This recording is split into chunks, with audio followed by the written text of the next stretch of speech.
Water is precious. It is the source of life.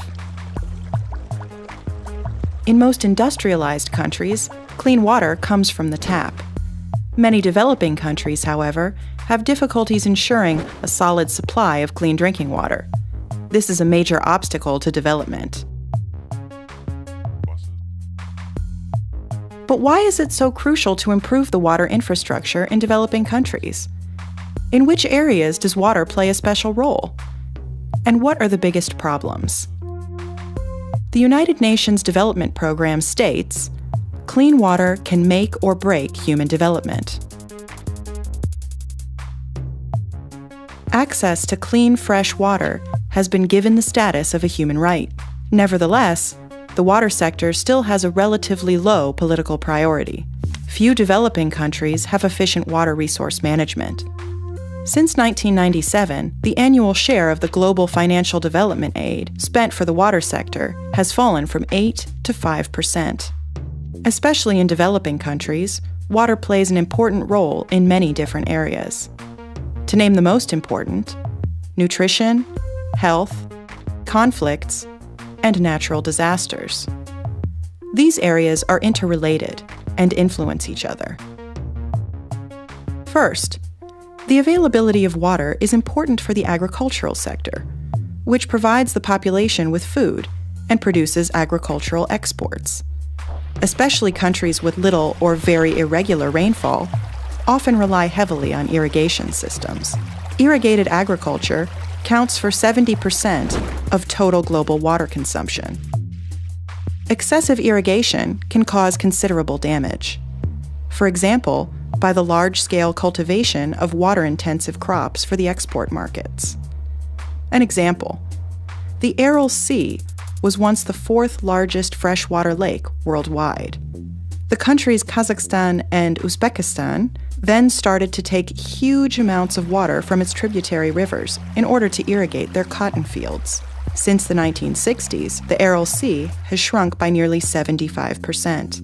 It has lost 90% of its water and become very salty due to the low water exchange. The remaining water is contaminated by pesticides that wash out of cotton farms.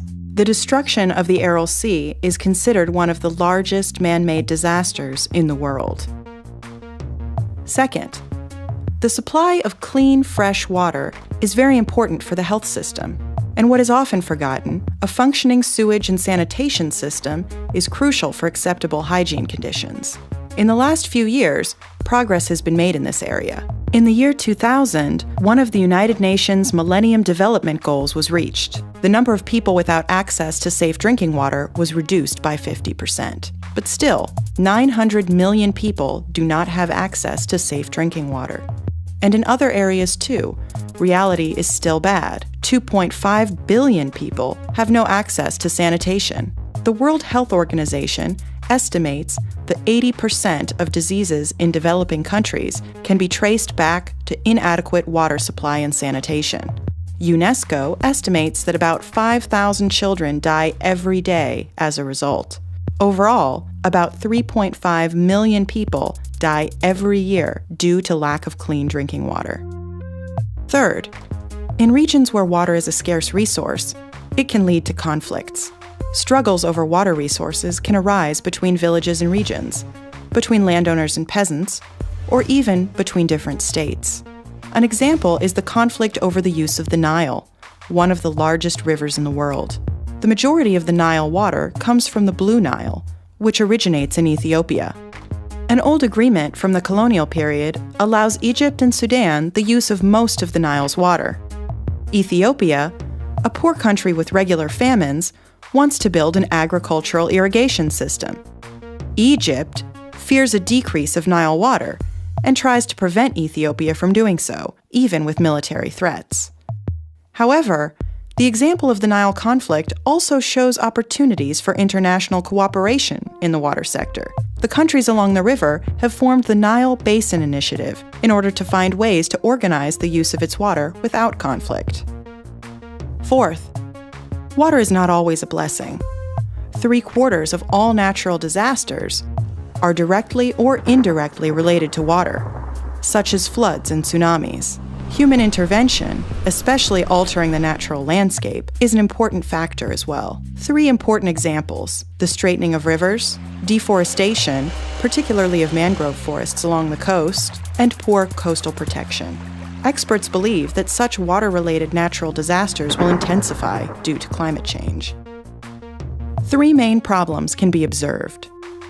First, the overuse of water through inefficient irrigation systems and waste, population growth, and changing consumer behavior of the world's population. People are eating more and more meat.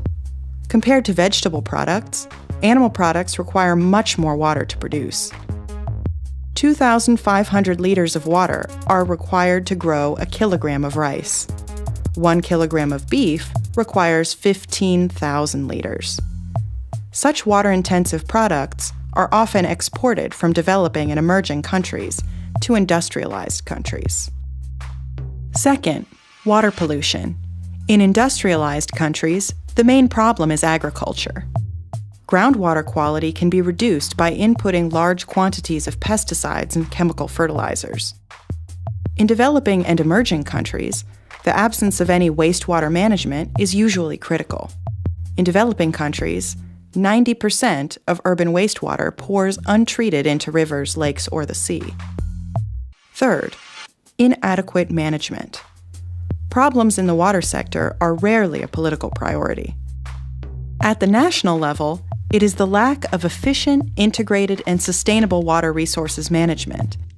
At the international level, there is often no effective instrument for cooperation to sustainably use water resources that cross borders. We can see the water sector is a complex system with very different areas of concern. Numerous problems add up to a significant obstacle to development, especially for the poorest countries. Its political priority on the international and the national level does not reflect the importance of this issue. This has to change, since the pressure on the world's water resources will only increase in the coming years with growing populations and intensification of use.